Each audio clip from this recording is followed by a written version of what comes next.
Selamat tengah malam para pendengar Ria 897 FM. Saya Kisi kembali bertugas bersama anda dalam satu lagi episod Kisah-Kisah Misteri dalam rancangan Misteri Jam 12. Pendengar Ria 897, ingatlah, setiap kisah yang saya ketengahkan hanya satu hiburan. Tidak ada sesiapa yang boleh mengesahkan kebenarannya. Jangan mudah kita percaya, jangan kita mudah terikut-ikut dengan apa yang bakal disampaikan. Ingatlah, Misteri Jam 12 hanya satu hiburan.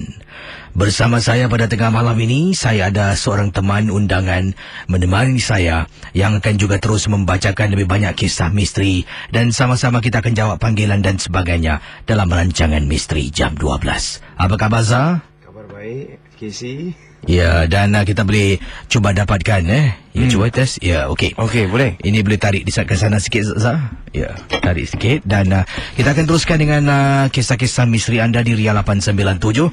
Akan saya teruskan dengan kisah yang pertama sebentar nanti bersama Casey dan juga Zah.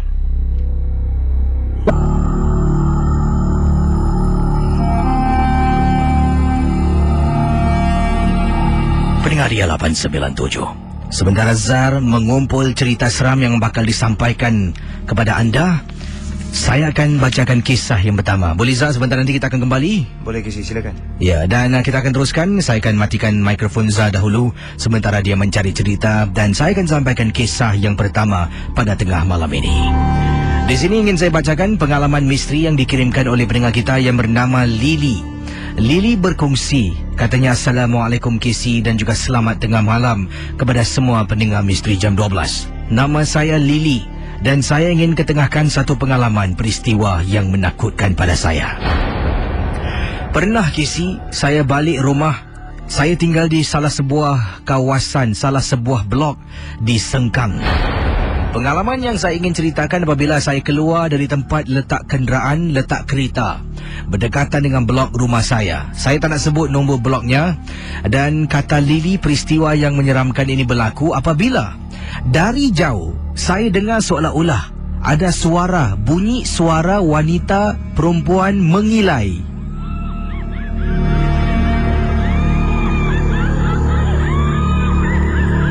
Dan bayangkan teman-teman Ria 897, Lily mengatakan dalam kiriman ini, beliau dengar suara orang mengilai, tapi suaranya jauh sangat. Jauh.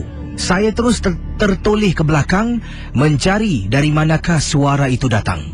Mata saya mula berkeliaran kiri kanan saya pandang, tapi tidak kelihatan sesuatu yang menakutkan, yang menyeramkan. Tapi Casey, suara mengilai itu semakin saya dekat dengan kolong blok rumah saya, barulah ia senyap dan hilang. Saya pun pergi ke lift lobby, memicit butang lift, menunggu untuk lift turun ke bawah.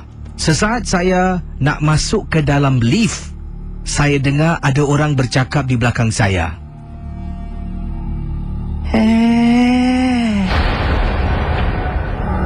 Suara seseorang seolah-olah mengatakan hey, H-E-Y kepada saya yang nak masuk ke dalam lift. Saya pun dengan segera dengar suara tu toleh dan tiba-tiba meremang bulu tengkuk saya. Bila toleh ke belakang tidak nampak sesuatu, tapi dengar suara, saya dah mula rasa takut dan rasa sesuatu yang tak kena, kata Lily. Oleh kerana saya ni penakut sangat, Casey, saya batalkan niat untuk naik lift dan tak naik tangga. Apa saya buat? Saya jalan pergi ke tepi road rumah saya telefon suami berkali-kali. Suami saya sedang nyenyak tidur di atas. Sedang suami nyenyak tidur, sedang saya telefon dia untuk jawab panggilan supaya jemput saya di kolong blok. Saya berdiri di tepi jalan, langkah terperanjatnya.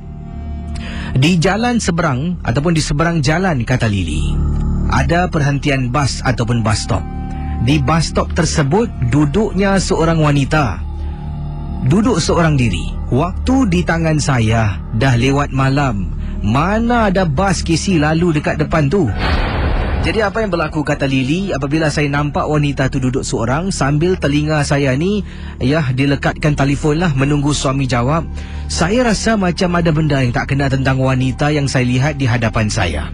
Tiba-tiba, Casey, dekat atas tingkat 3 rumah saya, seorang pakcik namanya Pak Osman yang tinggal di tingkat 3 yang memang selalu suka duduk lepak di luar rumahnya tiba-tiba memanggil nama saya, buat saya terperanjat dan terkejut. Lee! Saya toleh sambil perasaan takut mula menghantui saya. Bayangkan para pendengar Ria 897 FM. Jadi bila Pak Cik Osman tu memanggil saya terperanjat, saya toleh, nampak dia rasa lega sangat. Suami saya masih tak jawab panggilan, masih sedang dalam keadaan tidur dan tidak sedarkan diri. Jadi Pak Osman memanggil nama saya berkali-kali, saya toleh ke belakang. Dia kata, "Sudah, kau naik sekarang, jangan tengok." Marah saya, Kisi. Jauh, Kisi, jaraknya. Daripada kolong blok rumah saya sampailah ke depan road tu jaraknya lebih kurang 30 meter. Dia memekik ke arah saya, "Sudah, tinggalkan, jangan tengok." Saya pun pusing ke belakang, lari sepantas kilat. Saya naik tangga sampai tingkat 3. Apabila saya nak jenguk Pak Osman, dah tak ada, Kisi. Mana pula Pak Cik ni? Kisi, saya terperanjat. Mana pula Pak Cik yang tadi panggil saya? Saya pun dah naik tingkat 3, rumah saya tingkat 5, Kisi. Tak apalah, Kisi, melangkahkan kaki naik ke atas. Barulah saya masuk ke dalam rumah. Suami saya masih tidur berdengkur, Kisi. Tak perasan pun yang saya telefon bertalu-talu. Masuk ke dalam rumah, saya cuci kaki, ambil wuduk, tenangkan diri saya. Setelah salin pakaian, setelah saya bersihkan diri, barulah saya naik katil dan tidur. Keesokan pagi, soalan yang membuat saya marah apabila suami tanya, "Semalam awak call saya sampai 13 kali Rasa-rasanya, Kisi, macam nak cekik suami saya. Bila memerlukan pertolongan dari dia, boleh tidur sampai tak sedarkan diri. Terima kasih dan selamat tengah malam dari Lily. Itu teman Ria 897. Kisah yang pertama dari pendengar kita bernama Lily berkongsi pengalaman peristiwa yang berlaku di kawasan rumahnya di kawasan Sengkang. Saya tinggal Sengkang. Saya tinggal Sengkang, Kisi. Awak Dahsyat. Patutnya saya tak datang, jadi menyesal. Jangan cakap macam tu, Zah. Ini semua rezeki masing-masing lah, Zah. Nampak atau tak nampak, rezeki awak lah. Dan Zah, mungkin pengalaman yang diketengahkan oleh pendengar dalam Misteri Jam 12 ni, ada yang rasa takut dan sebagainya. Dan Zah pernah dengar, mungkin ada pernah makcik-makcik Zah ceritakan ke benda-benda yang seram yang berlaku dalam rumah mereka? Ada tak pernah diketengahkan? Kalau makcik tak benar lah. Tapi kalau rakan-rakan tu memang ramai. Rakan-rakan anda tentang penunggu dalam rumah, pernah dengar kisah penunggu dalam rumah? Antara apa yang pernah diceritakan oleh teman-teman anda ni? Antara saya pula. Tengok rasa gemetar ni lain macam. Baiklah, dalam rumah tu beliau baru beli rumah yang baru lah, kawan saya ni. Jadi bila beli rumah yang baru tu nak masuk dengan isterinya. Bila nak masuk tu selang dalam rumah tu kosong, tak ada benda lagi kan. Dah tutup biliknya, nak periksa renovationnya baik ke tidak. Pada masa tu kalau kita lihat selepas renovation tu selalu berabuk lah, keadaan rumah tu agak berabuk. Jadi bila terus dia masuk dalam bilik master bedroom, bilik master bedroom dia buka, dan tiba-tiba saja dia nampak di sebelah corner, sebelah tepi tu ada kelibat seorang budak yang sedang menyangkung.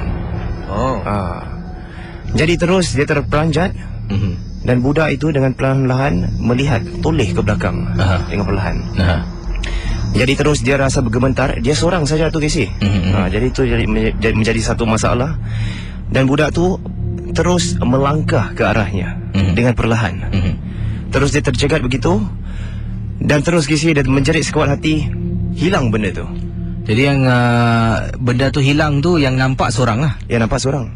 Jadi tak beritahu pada orang-orang yang lain ke, anggota keluarga yang lain ke, tentang penampakan. Selepas tu ada apa jadi? Ini rumah yang baru nak dipindah. Rumah yang baru saja dipindah. Ada disema ke, dipanggil orang-orang tertentu untuk membantu, macam mana? Ada, dia memanggil pakciknya lah. Pakciknya yang pakar dalam bidang-bidang keilmuan seperti ini, datang untuk saya pun tak pastilah apa yang beliau lakukan.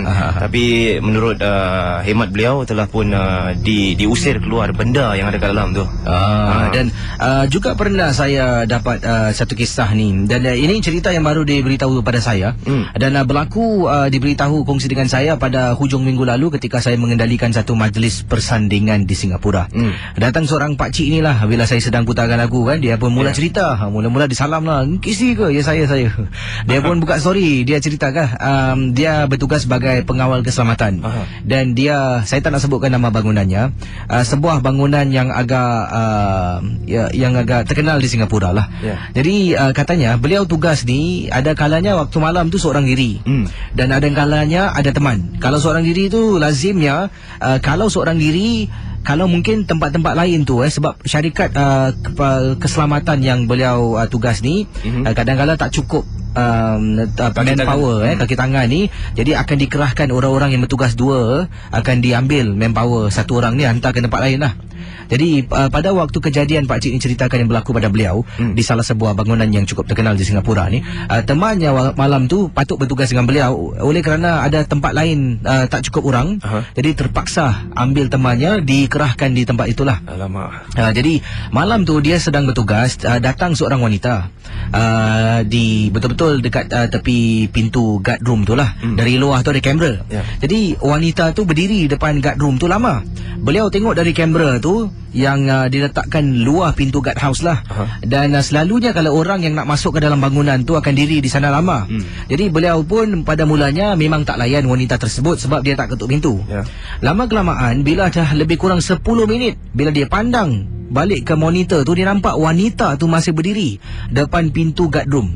Jadi kenapa pula perempuan ni? Mungkin dia ketuk tak dengar ke? Jadi Pak Cik ni berkata, saya pun bangun Kesi, saya bangun pergi depan pintu tu, saya buka pintu. Dekat pintu Kesi, saya tak nampak orang pun Kesi. Jadi yang buat dia takut, bila dia tengok dekat pintu tak ada orang, dia nak tutup balik pintu, kepalanya toleh ke belakang. Toleh ke belakang, dia tengok monitor TV.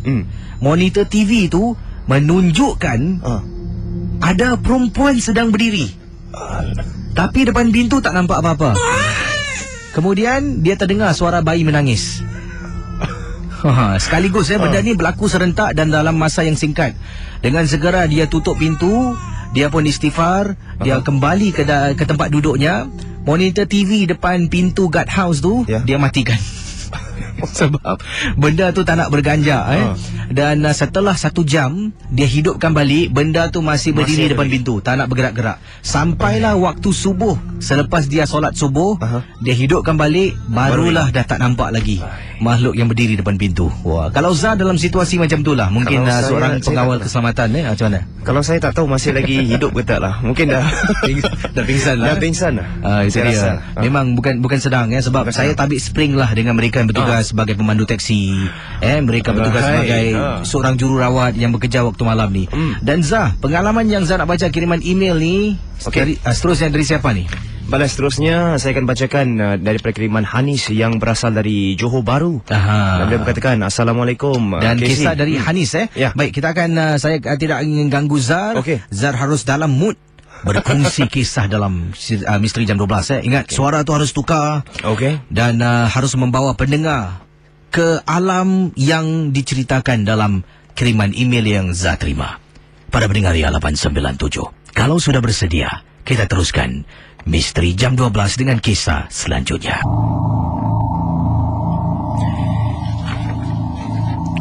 Mana di sini kisah daripada Hanis dari Johor Bahru mengatakan, Assalamualaikum KC. Saya ada kisah masa dekat kat hostel di matrikulasi.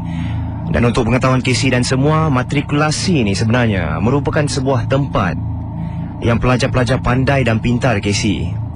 Jadi ramailah pelajar yang suka tidur lewat kat dalam hostel ni malam-malam untuk mengulang kaji pelajaran. Saya ni ada satu kawan, dia sukalah sangat basuh baju ni pada pukul 3 pagi. Yalah, orang semua dah nak tidur, dia suka buat kerja macam ni pukul 3 pagi. Kami semua dah larang dia dah, jangan basuh pagi waktu pagi-pagi. Yalah, takut apa-apa jadi kan padanya. Tapi apakan daya KC, dia ni degil sangat. Katanya, you all ni seronok lah basuh malam-malam gini, nyaman je rasa, tak ada siapa-siapa nak kacau. Patut korang cuba tau. Yalah KC, kami nak cakap apa, kami pun tak boleh buat kan, takkan kita nak basuhkan baju dia. Jadi dijadikan satu cerita ni KC. Malam tu dia pergi membasuh baju. Tandas ni KC, kat hostel setiap level ni ada 2 tandas. Tandasnya bertentangan lah. Jadi ketika itu kawan saya membasuh baju di level 3. Dan ketika dia mahu mula membasuh baju tu KC, tiba-tiba dia terdengar ada orang yang sedang membasuh baju di tandas tingkat 2. Dalam hatinya berkata, ada ke orang basuh baju ni malam-malam gini? Ada juga aku teman Aku nak basuh baju sebelah dia lah macam ni. Kawan saya pun apa lagi, dia pergi ambil barang-barang dia semua. Daripada tingkat 3 dia turun ke tingkat 2 punya tandas. Yalah, dia basuh baju di sebelah orang tersebut. Basuh punya basuh, Casey. Akhirnya kawan saya hampir nak habislah basuh bajunya. Tapi dia pelik, sebab orang di sebelahnya baju dia langsung tak luar, basuh punya basuh tak kurang pula. Jadi kawan saya pelik lah. Kawan saya pun perhatikan orang tersebut dari atas sampai bawah. Dan dia baru perasan, Casey, bahawa orang tersebut tidak ada kaki. Ya ampun, Casey, dia kata Tuhan saja tahu bagaimana rasanya. Dan tanpa belingah lagi, dia pun cepat-cepatlah kemas barang basuh dia tu. Bila dah habis kemas, kawan saya berpaling terus keluar daripada tandas. Yang menakutkan, Casey, orang itu tegur kawan saya. Dia cakap, "Hai awak, baru perasan ke?" Sambil tersenyum pada kawan saya. Kawan saya terlalu takutlah, terus pingsan sampai ke pagi, demam selama seminggu, Casey. Perkara ni baru saja berlaku berapa bulan yang lepas. Dan sampai sekarang tak ada siapa lagi nak berani keluar pagi-pagi buta. Baik teman-teman Ria 897, bertemankan saya DJ KC bersama dengan teman saya Za dalam rancangan Misteri Jam 12 pada tengah malam ini. Hari ini merupakan 21 Disember 2012. Dan Za, beberapa kisah telah pun kita kongsi sama awal tadi tentang pengawal keselamatan dan anda bacakan tentang pendengar kita dari seberang tambak. Dan Za akan cuba periksa lagi email yang beliau terima. Saya akan bacakan satu lagi kisah, mungkin 2 kisah dari saya menerusi kiriman email dan SMS. Sementara Zah lakukan mungkin beliau cuba menderas kisah-kisah. Akan saya kembali dengan beliau sebentar nanti. Boleh Zah? Boleh. Baik, kita akan biarkan Zah untuk cari cerita. Sekarang ini saya akan terus berkongsi pengalaman-pengalaman anda dalam rancangan MJ12. Dan saudara, apa khabar semua? Selamat datang. Dan ada yang kata di sini pengalaman-pengalaman yang menyeramkan berlaku pada diri anda. Di sini pula dari teman kita, dari Encik Saiful. Cuba anda bayangkan, Saiful pendengar dari seberang tambak, bukan seberang tambak, orang Singapura yang mengalami satu perkara yang berlaku di seberang tambak. Dan kisah ini berlaku ketika dia menunggang motosikal pergi seberang tambak untuk isi minyak. Jadi kisahnya akan saya teruskan dalam rancangan Misteri Jam 12. Selamat tengah malam Casey dan juga para pendengar Misteri Jam 12. Nama saya Saiful dan tolonglah Casey ketengahkan kisah misteri dalam rancangan Misteri Jam 12 kepada pendengar-pendengar Ria 897. Peristiwa yang ingin saya ketengahkan ini berlaku di seberang tambak apabila saya pergi ke sana untuk mengisi minyak motosikal saya. Bila sampai di sana, saya lazimnya kalau nak top up minyak, saya akan pergi selepas 12.30 malam. Kalau sebelum itu kadang-kala jam, Casey. Jadi sekitar 12.30 saya tinggal di Woodlands, tidak begitu jauh kan. Hanya perlukan pasport, masuk dan keluar. Jadi saya pun memasuki Causeway Point sekitar 12.30 tengah malam. Masuk dalam, tiba-tiba perut ni terasa lapar. Dan sebelum itu ibu saya dan kakak saya ada kirim beli makanan di seberang. Jadi saya pun mengisi minyak saya dahulu, kemudian saya pun belilah makan. Bila berada di salah satu kedai, ini tempat yang saya beli makan, kalau tak silap saya nak kisi, nama jalannya Setulang Laut. Bila berada di sana, saya beli ada 4 bungkus makanan yang saya pesan. Saya pun setelah memesan makanan, saya ambil makanan tersebut, kembali ke motosikal saya, menunggangnya. Lazimnya saya ni kalau ke Setulang Laut, tempat kegemaran makan keluarga saya ni, saya akan buat U-turn dan pusing kembali ke jalan yang saya masuk awal tadi. Tapi kali ini, malam tersebut, saya tak gunakan jalan yang sama saya datang. Malah saya terus masuk ataupun naik ke atas lebih jauh dari biasa saya gunakan jalannya. Bila sampai di atas, pada mulanya jalannya okey, kiri kanan rumah. Semakin dalam, saya belok ke satu seleko. Tiba-tiba jalan raya gelap, Casey. Tak ada lampu jalan langsung, hanya lampu dari motosikal saya saja yang ada. Tunggang punya tunggang, lat lebih kurang jaraknya, kalau kira dalam minit, dari Setulang Laut ke tempat yang saya tunggang motosikal, jauhnya lebih kurang 15 hingga 20 minit kisi. Bila sampai dekat jalan raya yang gelap, saya mula rasa takut. Yalah kisi, seorang-seorang tunggang motosikal, siapa yang tak takut?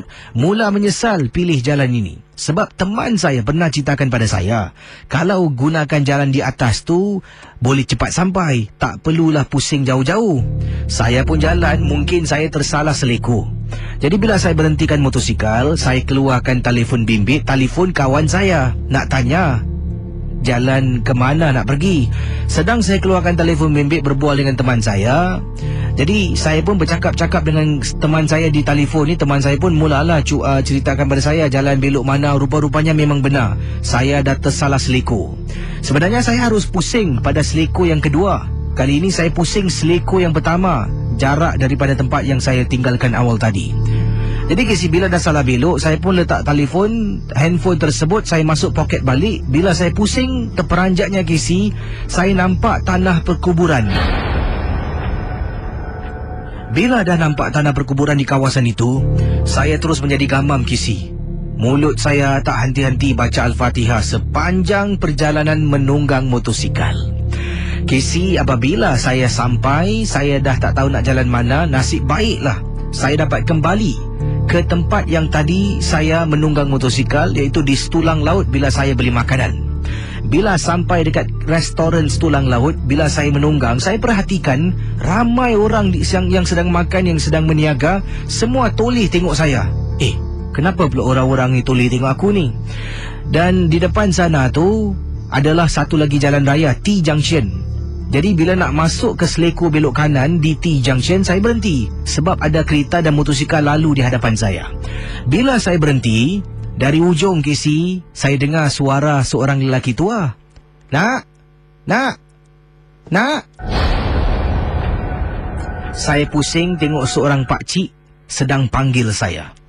Jadi saya pun pusingkan balik motosikal saya dan letakkan di hadapan kedai, di salah sebuah kedai di Setulang Laut. Kisi, bila berada di depan kedai itu, pakcik tu suruh saya turun. Kemudian saya turun ke bawah. Pakcik tu tanya, kau nak ke mana? Oh, saya nak balik Singapura, cik. Kau sesat tadi? Ya, cik, kenapa? Aku tahu kau sesat. Kau jangan balik dulu boleh? Biar dia pergi dulu, Saya pusing tengok belakang di motosikal, tak nampak apa-apa kisi. Kemudian saya pusing balik tengok pakcik tu. Pakcik tu mengatakan, tak apa, kau tak nampak, pakcik nampak. Meremang bulu rumah kisi. Kau duduk sini sudah nak? Kau nak air tak? Pakcik buatkan. Tak apa, tak payah bayar on the house. Jadi saya pun pesan air. Saya duduk dan dengar cerita pada pakcik tu. Pakcik tu kata di belakang Setulang Laut ada satu villa dan juga ada tanah perkuburan. Saya pun terkejut. Macam mana pakcik ni boleh tahu saya sesat sampai sana pula? Bukan kau seorang, dah banyak orang pun nak rakyat Singapura datang sini. Sesat dekat jalan tu, gelap kan? Saya pun angguk. Tak apa, dia kat situ lagi, kau tunggulah. Nanti lagi 5-10 minit, dia dah bosan, dia belah. Betul kisi. Setelah lebih kurang 20 minit saya duduk di warung pakcik tersebut, dia kata, dah kau boleh balik dah. Dah tak ada dah. Saya dengar, saya pun tanya, cik betul ke cik? Betul, kau balik sudah. Saya menunggang motosikal pulang ke rumah dan Alhamdulillah benda tu tidak ikut saya kisi. Terima kasih dan selamat tengah malam. Okey, kita akan teruskan dengan pengalaman-pengalaman anda. Dan Zah, awal tadi dah dengar kisah Saiful. Setulang Laut. Anda pernah pergi? Pernah pergi Setulang Laut? Saya pergi Setulang ni buat makan je, bukan saya hantu kan. Lain lah. Tak ada, anda pernah ke sana? Pernah Setulang Betul-betul tepi sana tu memang banyak restoran-restoran sedap-sedap sana Betul. Dan saya pernah ke sana tapi belum pernah. Sebab sebelumnya ada beberapa pendengar pernah kongsi sama. Bila naik atas tu ada satu situ dekat dengan satu villa lah. Saya tak nak sebut nama villanya. Dan villa tu memang villa yang terbengkalai, yang tidak lagi digunakan. Dan jalan kat kawasan tu memang gelap, sunyi, sepi dan sebagainya. Dan awal tadi teman kita pakcik tu dia tunggang motosikal, semua orang toleh tengok ni. Macam orang kat situ tahulah yang dia ada penumpang yang tak diundang lah. Saya ni naik motosikal Casey. Jadi bila cerita pasal motosikal ni ada sikit sensitif lah. Kau ni aku cakap pasal sengkang, kau tinggal sengkang. Aku cakap pasal motosikal, kau nunggang motosikal. Macam ada coincidence lah kan. Macam mana boleh kebetulan kan. Jadi anda menunggang motosikal ni pernah ada perasaan macam kalau waktu malam ni macam Jadi kalau anda rasa takut ni, apa anda buat, Zah? Ada berhenti ke atau teruskan perjalanan? Saya akan teruskan perjalanan. Oleh kerana seat motosikal tu ada 2 kan. Jadi saya tak duduk kat depan lah. Saya terus alihkan. Betul? Betul, ni betul kisah. Anda alihkan punggung saya duduk. alihkan punggung, biar dia jelma depan, jangan ke belakang. Itu bahaya tu ya. Macam manalah kau nak tengok umur aku. Wah. Jadi satu tip yang baik Yang motosikal tu ada 2 selain dia duduk di hadapan anda gerakkan punggung ke belakang tu. Jadi kalau dia jelma depan tu ada tahu boleh nampak lah keselamatan tu menjadi satu keutamaan.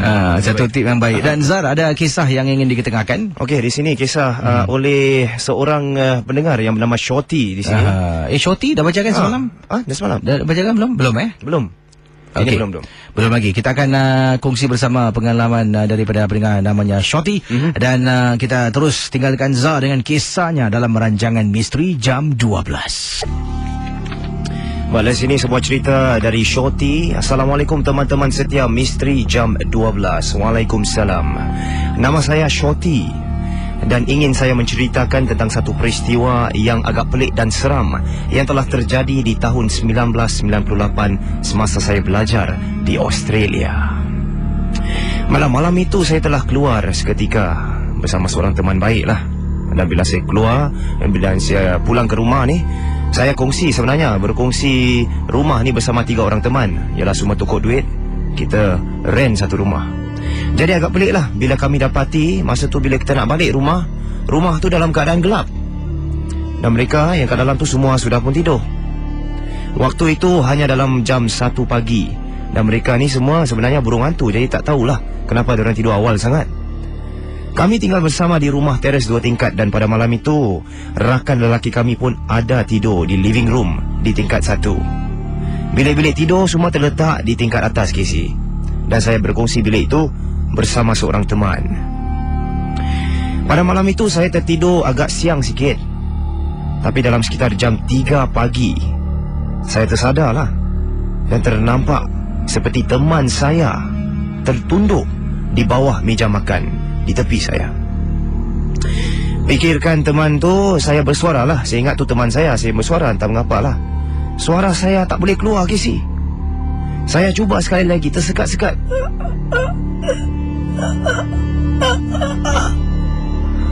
Dan kali ini saya cuba sekali lagi, Casey.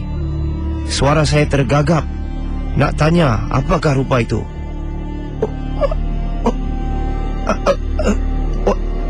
What are you doing? Casey dengan rambutnya yang panjang yang sedang duduk bawah meja tu menutupi mukanya. Rupa yang saya fikirkan teman saya tu, Casey, pusingkan mukanya secara perlahan. Casey, saya terkejut bila makhluk tu pusingkan mukanya, tapi dia tak ada muka, Casey. Saya pun apa lagi, terus dah memerang bulu roma saya, menggeletar badan saya, tarik selimut, tutup muka. Dan selepas itu saya kejutkan teman saya yang tidur di sebelah kiri.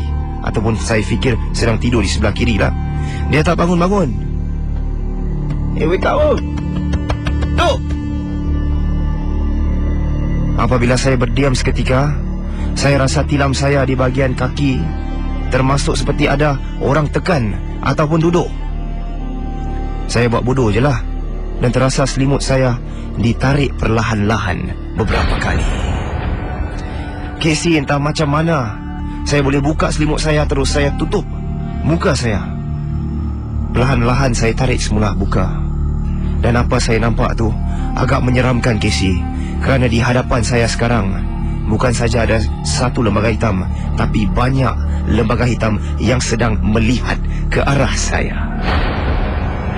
Bila saya cuba nak bangun dan keluar dari bilik itu, saya seolah-olah ditolak semula ke atas katil. Saya cuba juga paksakan diri nak larikan juga diri daripada bilik tu. Tapi saya terasa tangan kanan saya pula ditarik dan muka saya dicakar. Casey, dengan pantas saya keluar dan ketuk-ketuk pintu bilik teman saya. Oi!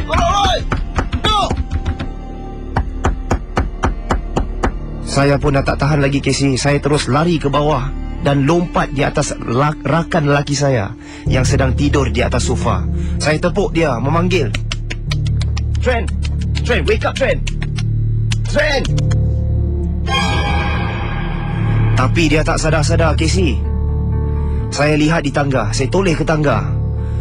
Makhluk-makhluk tu yang pada asalnya dalam bilik saya tu, semuanya turun ke bawah ke arah saya. Saya istighfar, baring ke atas sofa.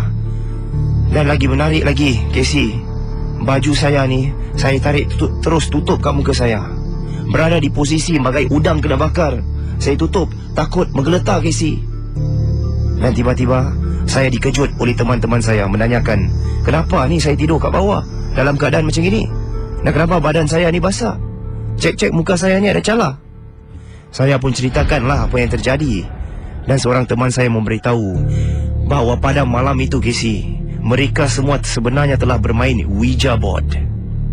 Dan apabila mereka cuba untuk menghantar hantu wanita yang mereka pun telah memanggil itu pulang, ia tidak mahu.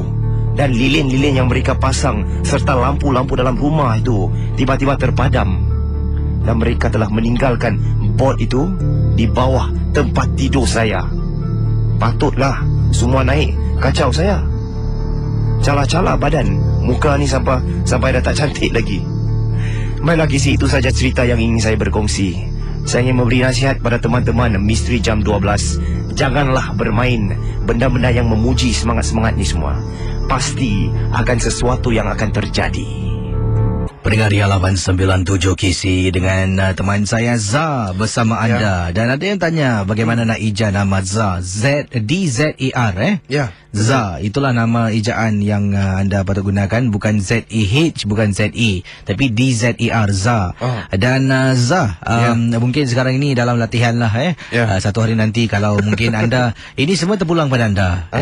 Kalau anda mempunyai keberanian, boleh anda kendalikan rancangan ini. Dan boleh Za kongsi dengan pendengar-pendengar sekarang ini. Kalau anda cuba bayangkan anda seorang diri dalam konti waktu macam ni, kisah-kisah seram dengan sound effect, apa secara jujurnya yang bermain di fikiran anda ni? Secara jujurnya sebenarnya banyaklah, kalau nak dikatakan banyak sekali yang bermain dalam fikiran.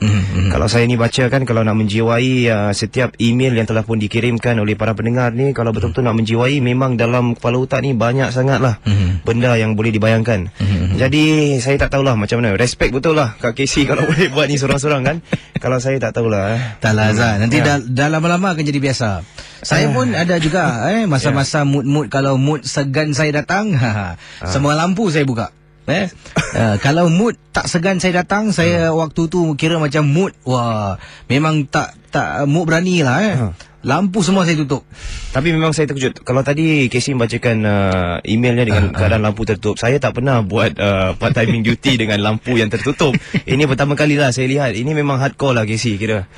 Tak adalah. Kadang-kadang memang saya kalau nak dapatkan mood untuk baca cerita, nanti saya, hari ni kadang-kadang kita tahu sendiri tahu. Kadang-kadang kita sendiri tahu. Macam hari ni cara penyampaian kita kurang baik. Jadi saya perlukan ada satu pembangkit semangat. Saya akan bangun, pergi kat tepi tu, lampu semua saya matikan. Cari penyakit bila dah matikan lampu, saya dah baca cerita dengan mood yang semangat ni, tiba-tiba macam alamak, perasaan tu pula timbul. Nak bangun ni seram ni. Jadi itulah, bukan senang tapi kita cubalah. Dan hari ini banyak kisah yang diketengahkan, dan juga kita semak kiriman-kiriman di Facebook Ria, di Facebook saya juga ada berikan kata-kata semangat, pendapat pandangan.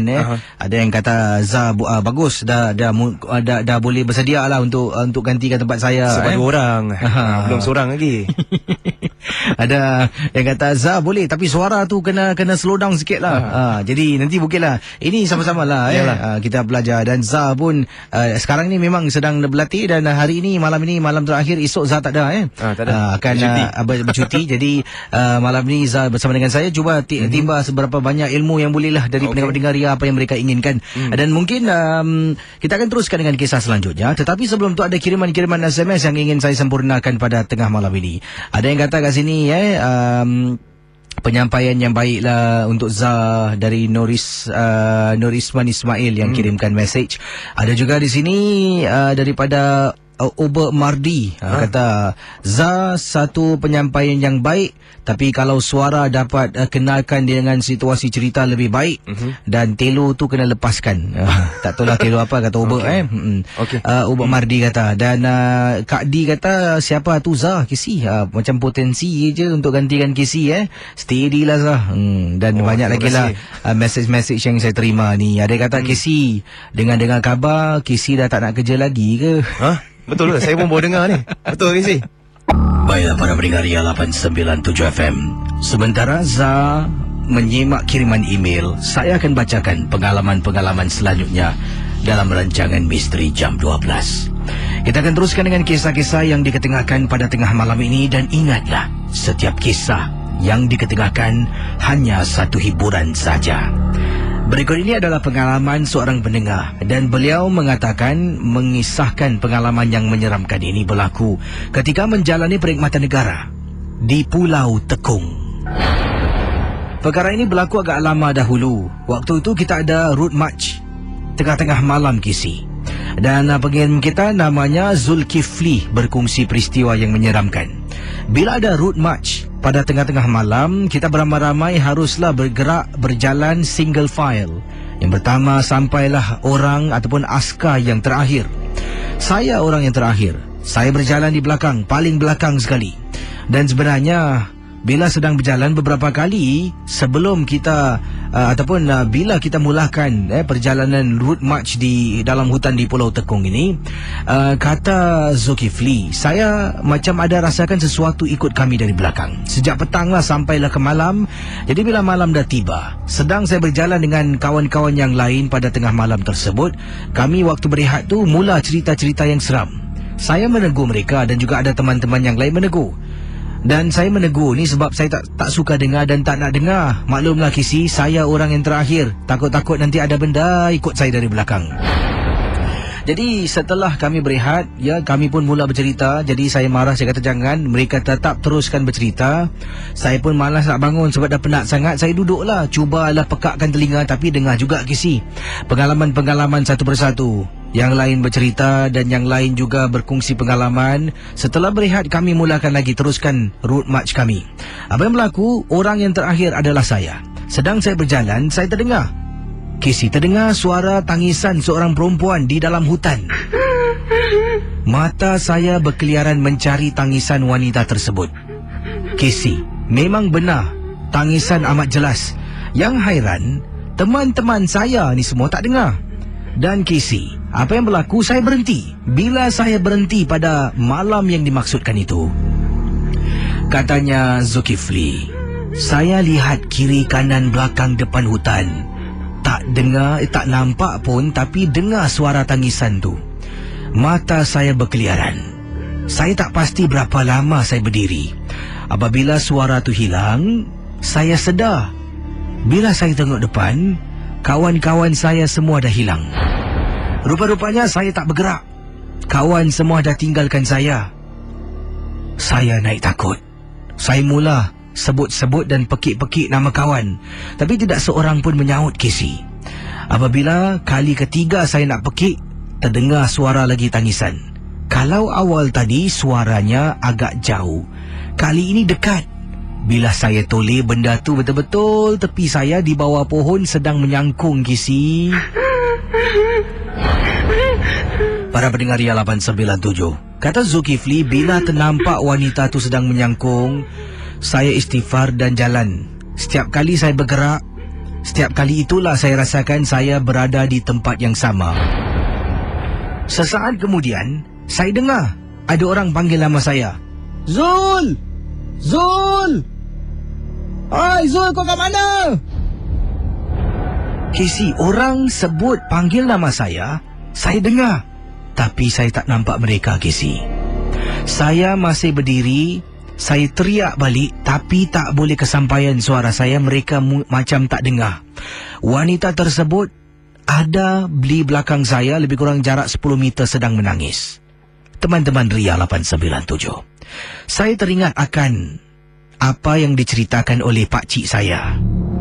Sekiranya kita terperangkap di satu kawasan dan kita bergerak masih lagi berada di tempat yang sama, Katanya di sini, hendaklah kita membaca surah berikut ini. Tanggalkan sepatu kita sebelah kiri, letakkan sepatu, boot, apa jua alas kaki dan tinggalkan tempat itu. Saya buat kisi. Saya baca surah yang pakcik saya ajar. Saya buka boot saya, walaupun menyeksa nak buka boot tu, saya tetap buka. Tanggalkan sebelah kiri, tinggal, dan saya bergerak tanpa pandang ke belakang. Lama-kelamaan saya nampak cahaya lampu suluh yang digunakan oleh rakan-rakan saya. Saya pekik dan pekik dan pekik, barulah suara saya terkeluar. Teman-teman saya suluh ke arah saya dan barulah saya berjumpa dengan mereka. Saya dimarahi oleh platoon sarjan saya. Dia tanya, kemana saya pergi, kenapa tak bilang? Saya tak tahu nak cakap apa, Kisi. Saya cuma berdiam diri saja. Saya kata, later I will explain. Jadi, nasib baiklah platoon sarjan saya memahami keadaan. Kami semua pulang ke kamp keesokan harinya. Dan saya ceritakan kepada mereka, mereka semua takut. Dan Kisi, kalau Kisi nak tahu, untuk pengetahuan Kisi, di Pulau Tekong, sekarang ini setiap hari Khamis malam Jumaat, tidak ada apa-apa aktiviti dalam hutan yang dibenarkan untuk dijalankan. Kalau Kisi tak percaya, tanyalah mereka yang menjalani perkhidmatan negara. Khamis malam Jumaat, Thursday night, ataupun dikatakan Friday night, memang tak ada latihan, percaya ataupun tidak. Terima kasih, Kisi. Kisah-kisah yang anda dengar merupakan misteri jam 12. Tidak ada sebarang bukti yang boleh mengesahkan kebenarannya. Itu dia kisah yang telah pun saya bacakan, kiriman dari Zulkifli. Ini di Pulau Tekong, ya. Za, perkhidmatan negara di mana? Saya bernasib baik, Kisi, sebab saya bukan di Pulau Tekong, saya civil defense. Sama-sama, kita sama. Jalan Bahar lah.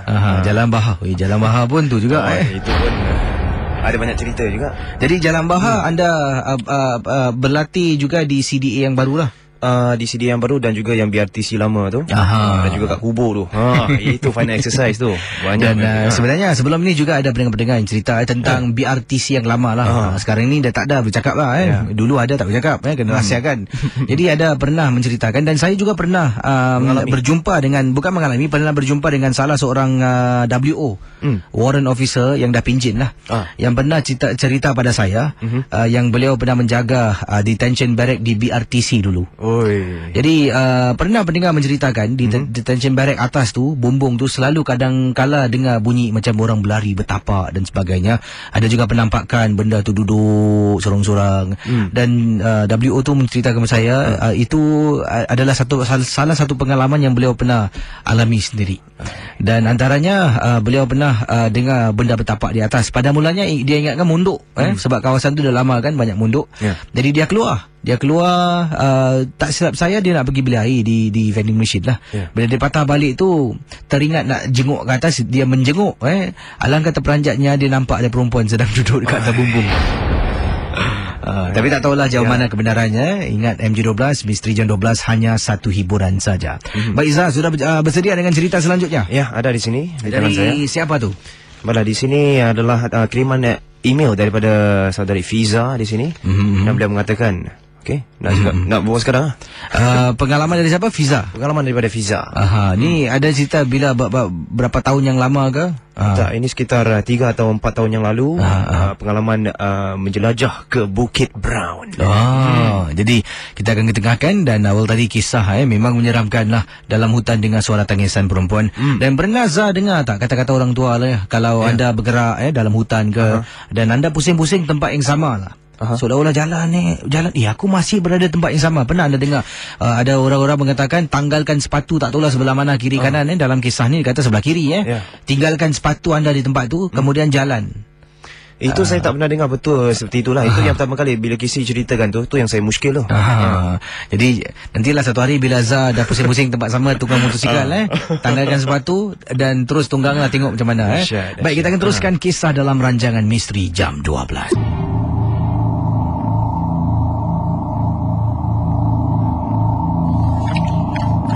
Di sini saya akan bacakan kiriman email daripada Fiza, dan beliau mengatakan, Assalamualaikum dan salam tengah malam pada pendengar Misteri Jam 12. Waalaikumsalam Fiza.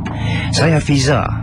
Dan kemarin saya ada mendengar kisah seorang pendengar dan isterinya yang telah pergi ke Bukit Brown. Cerita pendengar itu mengingatkan saya tentang pengalaman saya yang hampir sama, Casey, di tempat yang sama juga.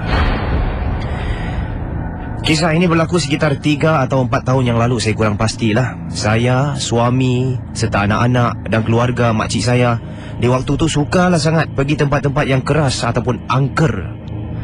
Dari Pusara Aman, kita berlangsung ke Pusara Abadi, dah jenguk kampung Wak Hassan, Banglo Usang di Botanic Garden, Old Changi Hospital, dan hampir ke semua tempat yang dikatakan berhantu telah pun kami pergi.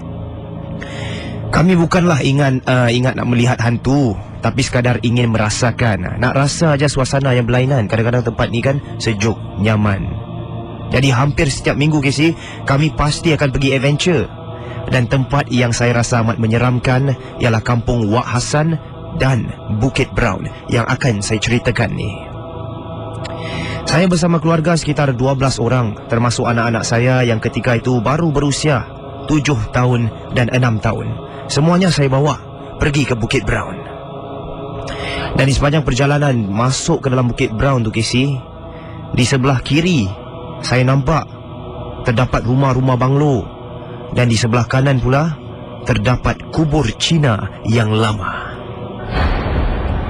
Kenderaan saya tu ketika itu berada di hadapan kerana suami saya memandu van, diikuti kereta makcik saya dan juga sebuah motor milik sepupu saya. Kami pun terus memandulah ke depan, dan suasana waktu itu sangat sunyi, Casey, kerana sudah pun pukul 2:30 pagi. Ketika suami saya sedang memandu, saya ternampaklah jambatan yang amat menyeramkan. Dan di sekeliling jambatan tu, Casey, saya nampak penuh semak samun dan lalang-lalang yang panjang-panjang. Dah orang dah tak jagalah, itu indikasi dah. Dan dipendekkan cerita, kami semua sepakat masuk ke dalam kubur Cina. Walaupun pada masa tu, Casey, bulu roma saya dah memang memerang. Dan seperti tadi, van saya di hadapan dan jalannya amat kecil. Dan sedang suami saya memandu dengan perlahan-lahan, tiba-tiba saya ternampak sesuatu melalui lampu van kami. Dan saya tanya kepada suami, Bang tengok sebelah kiri tu, abang lebih kurang 4 kubur tu. Macam ada orang tengah menyangkung kan, tengah makan sesuatu atas batu nisan kan. Suami saya, Casey, sebenarnya sudah ternampak lebih dulu tadi. Dan dia berkata pada saya, cuba awak jangan tegur apa-apa boleh tak? Mulut tak boleh diam ni, saya dah nampak lah dari tadi. Subhanallah, Casey, memang menyeramkan sangat. Kerana ketika selang 2 buah kubur, kami nampak dengan jelas makhluk itu seperti seorang perempuan tua bermata merah sedang mengunyah sesuatu sehingga darah mengalir dari mulutnya.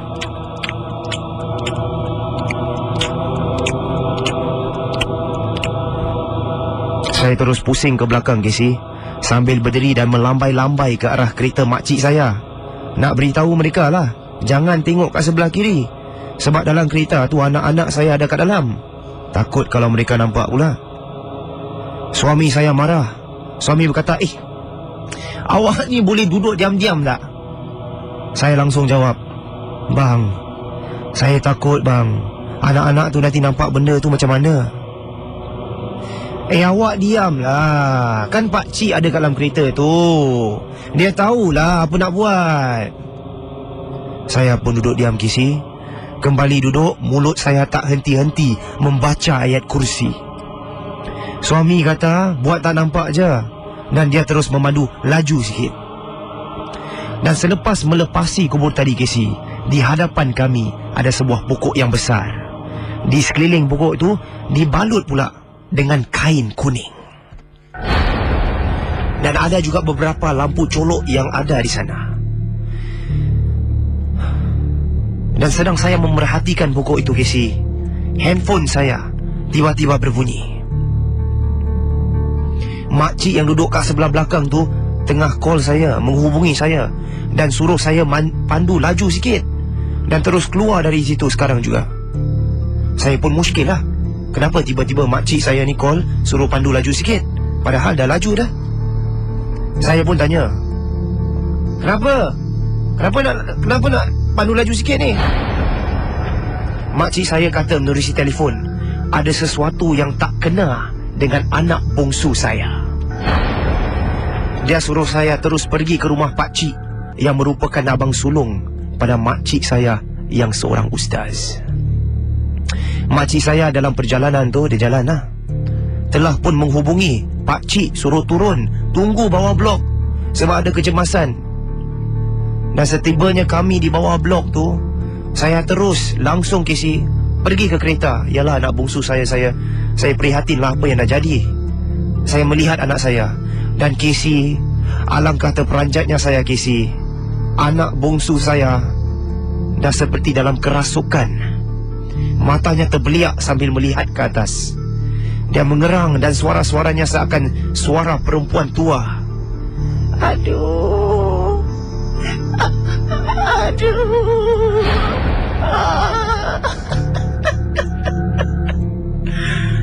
Pakcik saya terus menjirus air yang telah beliau bawa tu, dibacakan ayatul kursi dan terus cuba memulihkan anak saya. Alhamdulillah, lebih kurang 15 minit barulah anak saya pulih.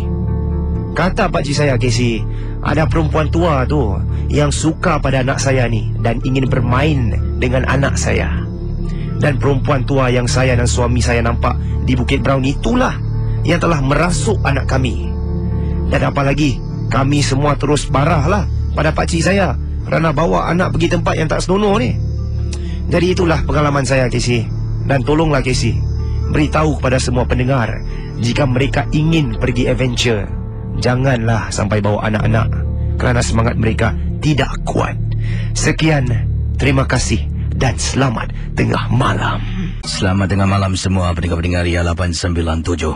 Anda sedang bersama saya Casey dan juga teman saya Za, D-Z-A-R, Za, merupakan DJ Sambilan Ria yang baru. Dan DJ Sambilan Ria ada banyak yang baru. Nanti kita akan perkenalkan satu persatu lah di Facebook dengan gambar dan sebagainya. Dan Za salah satu antara mereka. Dan sebelum ini pernah juga bertugas waktu pagi ketika Fiza dan Adi pergi bercuti di Korea selama seminggu. Dan Za telah pun ketengahkan. Dan sebenarnya saya menjemput Za ni sebelum ini ada yang tak nakkan rancangan MJ12 bila saya tidak bertugas. Jadi saya cubalah alternatif yang lain. Sebab ada yang kata, Casey, kalau Casey tak bertugas kenapa tak ada awak yang minta sebab kalau saya tak bertugas tak perlu DJ lain. Jadi kita cuba usahakan lah, tengoklah mana yang boleh. Dan Za ni kira-kira macam training lah Ya, masih ada lesen L ni kan. Dan kita akan cuba dah sedikit sebanyak untuk ketengahkan. Menarik sungguh kisah yang Za bacakan awal tadi. Memang baik sekali. Tentang isteri dengan suami dengan anak-anak masuk tanah perkuburan, pergi adventure waktu malam. Memang cari penyakit ni. Betul Dan kisah tadi ada dialog yang Za bacakan. Apa tak dialog isteri tegur tu? Dialog isteri tegur tu yang mana satu yang ada banyak dialog ni? Yang paling pertama sekali lah, yang dia nampak sesuatu di kubur nombor berapa tu. Yalah, dia cakap, cuba awak jangan tegur apa-apa boleh tak? Mulut ni tak boleh diam, saya dah nampak dah awal tadi. Itu dia. Itu dia. Kalau nampak sesuatu jangan dan bagus penyampaian saya sebagai boleh katakan mentor. Bukan mentor lah pengurusi Pengurusi penghulu misteri jam 12. Bagus dan cuba kalau dialog tadi Za bacakan tu bila isteri menegur suami menegur sesuatu, selalunya kalau orang dalam situasi yang takut ni, dia akan lebih pada berbisik daripada, bang, tengok tu, pokok nombor 4 tu sebelah kiri bang. Betul Jadi cuba sebab suami dia pekak. Sebab tu dia kena berbual macam itu. Jadi dialog tu kena berbisik lah. Abang, tengok bang, pokok nombor 4 tepi tu bang. Abang nampak tak?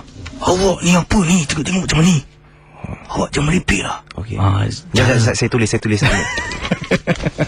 Jadi cuma macam tu lah Jadi cuba bayangkan. Tapi tak apa, bagus. Percubaan yang baik sekali. Dan saya pun dulu pun juga beberapa tahun baru training barulah dapat memahami. Dan bukan senang nak dan setakat ini bagaimana? Setakat ini apa anda rasa? Sekarang ni selesa sikit lah. Seperti mana yang saya telah katakan ini. Hari ini 2 orang kan. Jadi confident lebih. Sebab penghulunya ada. Okey, sekarang ini Apa saya akan buat? Sekarang saya akan putarkan iklan. Okey. Dan saya akan keluar dari konti. Janganlah Casey. Boleh, cuba. Okey, sekarang kita akan putarkan iklan di Facebook Ria 897 FM. Siapa yang setuju, saya akan keluar konti, Zah akan duduk dalam konti seorang diri, kemudian Zah baca 1-2 email. Jangan. Setuju ataupun tidak? Di Facebook Ria anda berikan pendapat pandangan anda. Anda setuju, katakan setuju. Tidak, katakan tidak setuju. Dan beritahu saya. Saya tak setuju. Saya tak tanya pendapat awak pun. Jadi kalau anda setuju, saya akan tinggalkan konti ini. Mungkin pergi tandas, beli kopi satu cawan ke, minum kejap. Kemudian saya akan balik untuk tutup tirai bersama dengan Zah. Siapa setuju atau tidak, anda berikan pendapat pandangan anda di Facebook Ria boleh, Facebook saya boleh, Facebook Zah pun boleh. Dan setuju ataupun tidak, akan kita kembali selepas pesanan-pesanan berikut ini. Zah, kalau ramai setuju, saya akan tinggalkan. Lampu ni jangan buka, Zah. Wah. Ya, tunggu. Pendengar Ria 897 FM. Saya akan teruskan dengan kisah misteri anda. Nampak gaya Zah, saya dah periksa kedua-dua Facebook saya dan Facebook Ria 897. Facebook anda saya tak boleh periksa. Semua setuju Zah cuba kendalikan energi 12 untuk 10 minit. Saya keluar dari konti sekejap. Cari naas lah. Tapi tak apa Zah, tak apa Zah. Kalau Zah tak nak gelapkan, saya akan buka lampu lah untuk kurangkan. Tak apa. Saya menghormati apa yang mereka nak. Saya menghormati challenge anda. Tutup saja lampunya. Baik. Jadi kita akan biarkan lampu dia gelap dalam konti ni. Mungkin ada yang tak tahu betapa gelapnya konti bila kami matikan lampu. Nanti akan saya petikkan sedikit video yang ringkas lah, mungkin 30 saat ke dan akan saya ketengahkan. Baik, Zah akan cuba cari cerita. Sementara Zah pilih 2 cerita. Saya akan bacakan satu kiriman. Selepas saya baca, saya akan jemput Zah ambil tempat duduk saya. Sebab Zah duduk bertentangan dengan saya di hadapan ni lah. Saya duduk bertentangan dengan Zah sebelah sini. Ni panggil hot seat lah. Jadi saya akan bangun dari hot seat ni. Anda akan datang ke hot seat saya keluar, anda mula bercerita. Boleh Zah? Okey, boleh. Jadi Zah jangan takut. Apa-apa pun saya akan berada di luar. Saya akan minum secawan kopi. Jauh tu vending machine. Tahu tak apa. Hey. Okey, Zah akan cari cerita. Kita akan mulakan kisah bersama dengan Casey dan Zah Ismail dalam rancangan Misteri Jam 12.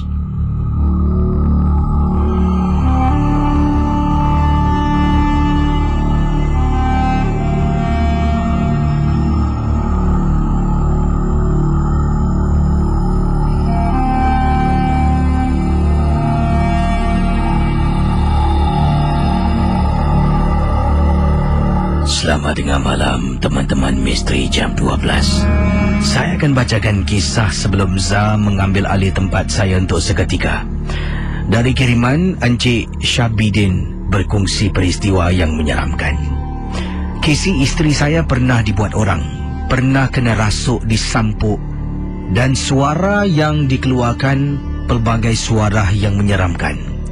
Dan kata Encik Syabidin, kisah akan saya teruskan.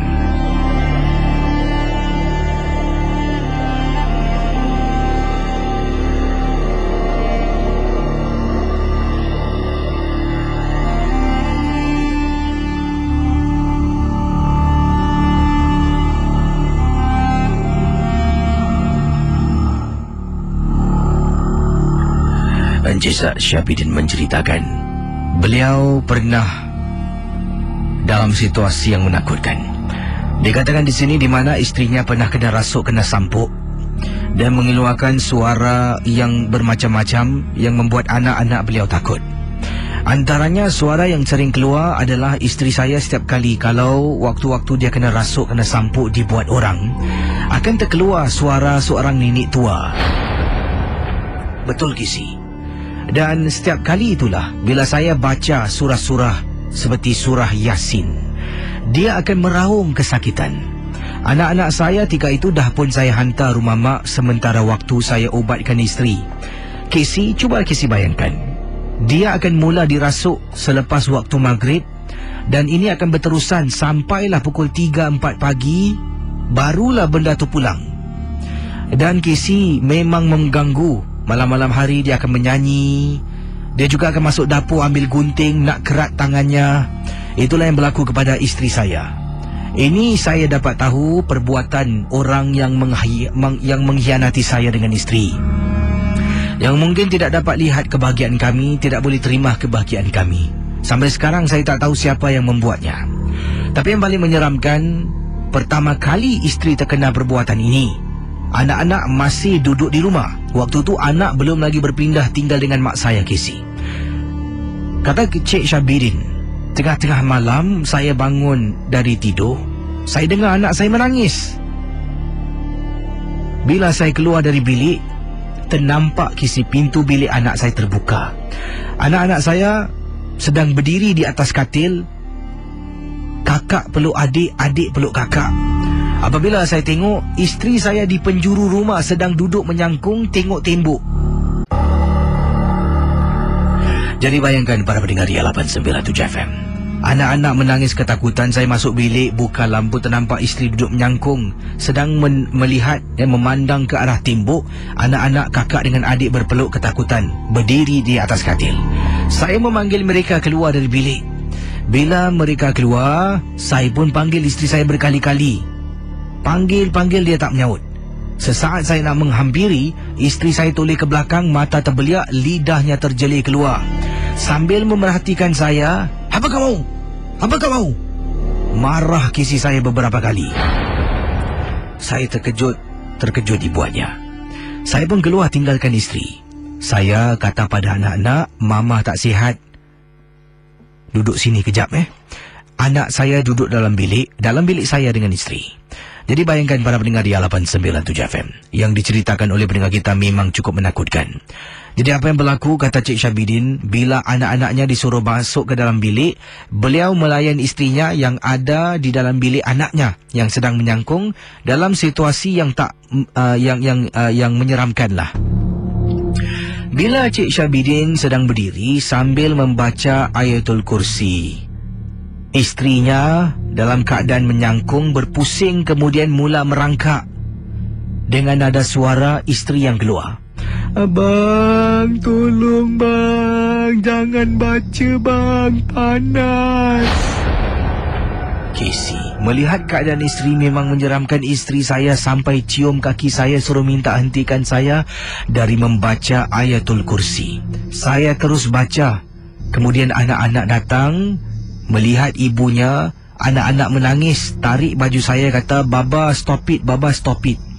Anak-anak tak tahu sebenarnya apa yang berlaku. Saya berhentikan Casey.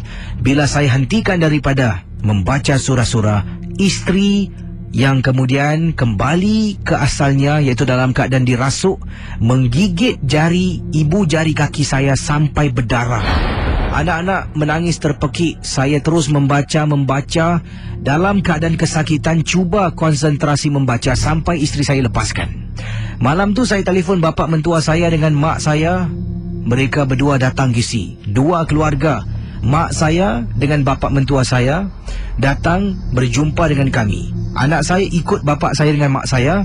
Bapa mentua saya ni orangnya memang bagus, memang handal dalam hal-hal sedemikian rupa, membantu dapat dikeluarkan. Tapi Casey, setelah kejadian itu, setiap hari pada waktu maghrib akan timbullah isteri saya dirasuk. Terima kasih dan selamat tengah malam Casey.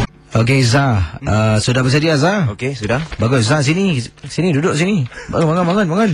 Ya. Zah akan saya akan berikan Zah tempat duduk saya ni kejap Testing. Okey, bagus. Zah, awak cuba duduk sini Zah.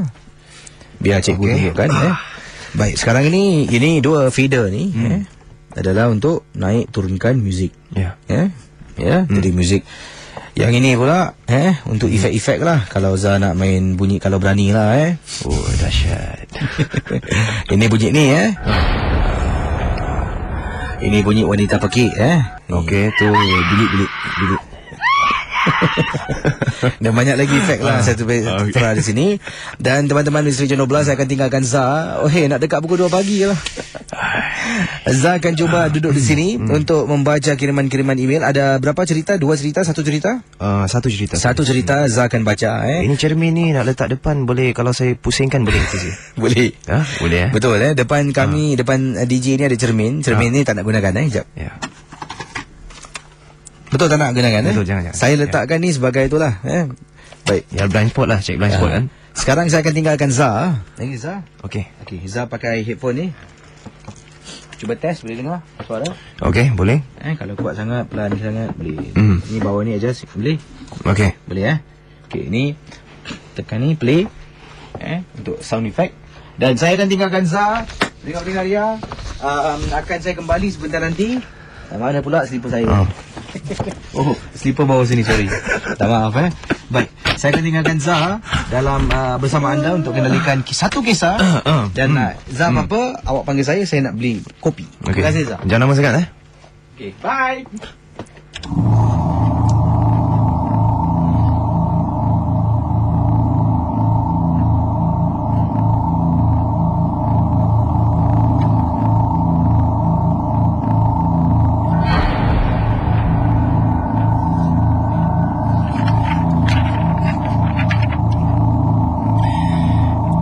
Para pendengar Misteri Jam 12 sekalian, berikut adalah kiriman email dari saudari Nani yang tinggal di kawasan Woodlands. Assalamualaikum dan salam sejahtera kepada semua pendengar Misteri Jam 12. Waalaikumsalam Nani. Saya ingin perketengahkan kisah saka dari arwah atuk saya. Nama saya Nani dan saya tinggal di daerah Woodlands. Saka ni sebenarnya diturunkan kepada ayah saya selepas arwah datuk saya meninggal dunia. Ini benar-benar terjadi, Casey. 2 tahun yang lepas, keluarga saya telah menyewa sebuah rumah di Woodlands lalu. Dan kami tinggal di rumah makcik saya di sebelah ayah. Dan ketika itu juga arwah atuk masih hidup. Atuk tinggal bersama makcik saya. Memang saya tak suka ke sana lah, Casey. Sebab setiap hari saya ke sana, pasti akan ada benda yang tak kena. Bukan saya tak sukakan arwah atuk saya, cuma dia suka mengasapkan rumah itu pada setiap hari malam Jumaat. Dan pada setiap malam juga pasti lampu bilik tidak akan dimatikan. Lampu di bilik tu, Casey, akan sentiasa terang sampailah ke esok hari. Pernah satu kali ni saya matikan lampu biliknya. Saya kena marah, Casey. Marah satu bakul dengan atuk saya. Dan semenjak itu saya dah tak berani lagi lah untuk mematikan suis lampu. Pada mulanya saya masih boleh bersabar, Casey. Tapi lama-kelamaan saya dah mula hilang sabar. Sebab dah tak tahan dah dengan kelakuan arwah atuk saya ni. Saya pun tak tahulah siapa saya nak mengadu, Casey. Pada satu malam, Casey, sedang saya nyenyak tidur, tiba-tiba saya tersadar. Terdengar satu suara orang yang sedang mengerun.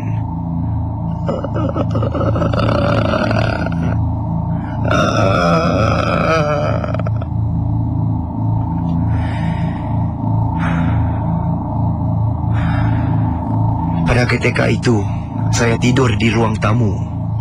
Sebab saya dah tak tahan lagi tidur di bilik atuk. Sungguh menyeramkan, Casey. Saya perlahan-perlahan bukakan mata, lalu terpandang kat bilik atuk. Casey, nak tahu apa yang saya nampak, Casey? Saya nampak seperti seorang tu sedang berdiri di depan pintu bilik atuk saya. Badannya tinggi besar, Casey. Saya pun tergamam lah, Casey. Saya tak tahu apa yang saya perlu baca. Saya baca aja apa yang saya ingat. Itu pun terbalik-terbalik saya baca, Casey. Sebab dah takut sangat dah. Saya pun hanya memejamkan mata. Makin saya baca, makin kuat saya dengar gerun makhluk tu.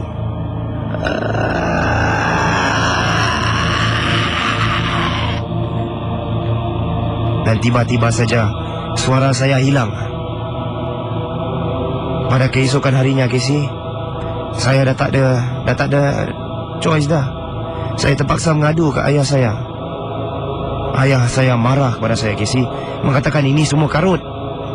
Ayah saya tak mahu mengaku sebab atuk saya ni dulu ada pelihara saka, atau lebih dikenali sebagai hantu raya.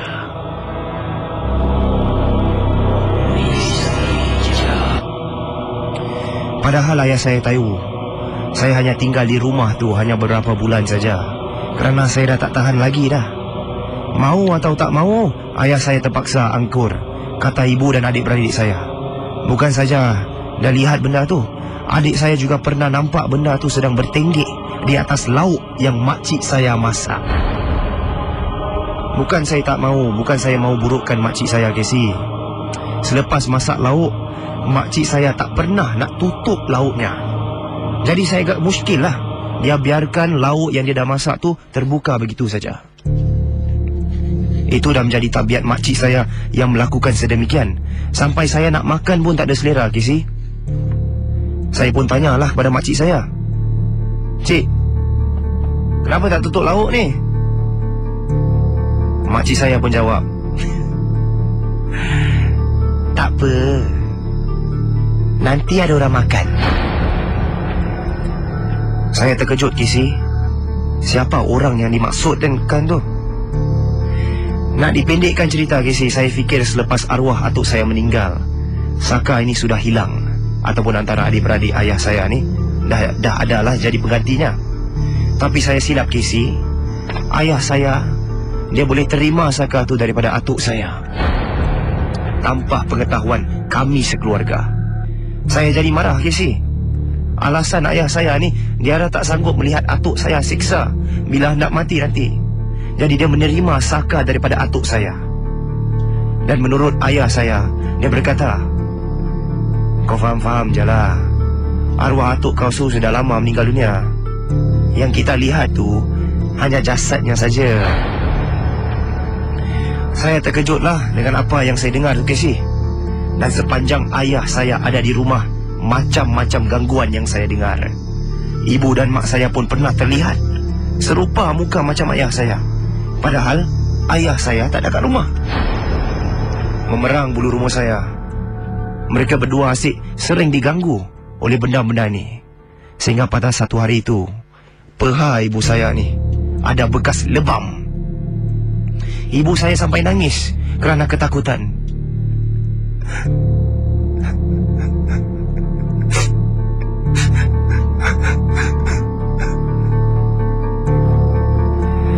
Adik saya sampai dah tak mau tinggal rumah tu, Casey. Saya tak tahulah apa lagi saya nak lakukan. Dulu badan ayah saya ni berisi, tapi selepas ayah saya mengambil keturunan Saka ni, badan ayah saya jadi kurus pula. Dah macam dah tak ada darah lagi dalam badannya. Dan kini ayah saya sudah hilang entah ke mana. Dan kerana keturunan Saka ini, keluarga saya sudah pun berpecah belah, Casey. Sudah hampir 2 tahun ayah dah tak balik rumah dah. Menurut cerita ibu saya ni, bukan ayah saja yang ada Saka, tapi kesemua adik-beradik itu ada juga. Saka itu sebenarnya sebahagian dari atuk saya. Dan entahlah, Casey, berapa banyak Saka yang atuk saya ada pelihara pun saya tak tahu. Itulah cerita daripada Nani. Dan terima kasih, Casey, kerana sudi mempertengahkan kisah saya ini. Baiklah, sekarang saya akan mencari Casey kerana belum lagi balik ke dalam konti ni.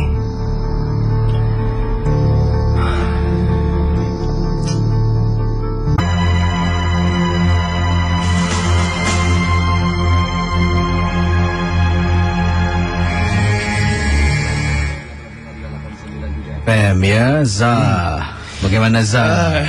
Lega sikit lah sekarang. Lega Sekarang lega lah. Dah berani lah taklah. Siapa cakap? Awak tak dengar tadi. Rabak. Pintu sebelah kenapa tutup pula? Ha? Jangan ditegur. Awak tutup Yeah. Okey Zah, mungkin boleh baca SMS Zah. Kita akan teruskan MJ12. Apa kata pendengar kita SMS yang atas ni? Yang baca okay. Di sini ada kiriman SMS daripada Bob. Beliau mengatakan, "Casey, kisah seram saya pada hari ini. Dah pukul 2 pagi, tak nak balik ke?" Apa cerita ni? Dah 2:11 minit pagi. Okeylah, kita tutup tirai. Terima kasih Zah. Zah, jumpa lain di kesempatan ni. Esok tak bertugas Okey, ya. Okey, terima kasih. Dan dah 2 suku Zah. Minta maaf lah kau overtime Terima kasih. Bye-bye. Okey, bye. Kalau ada komen, pendapat, pandangan, jangan lupa berikan komen pendapat, pandangan anda di Facebook Ria dan Facebook DJ KC. Dan nanti Zah akan cubalah ucapkan terima kasih pada semua. Terima kasih. Bye-bye.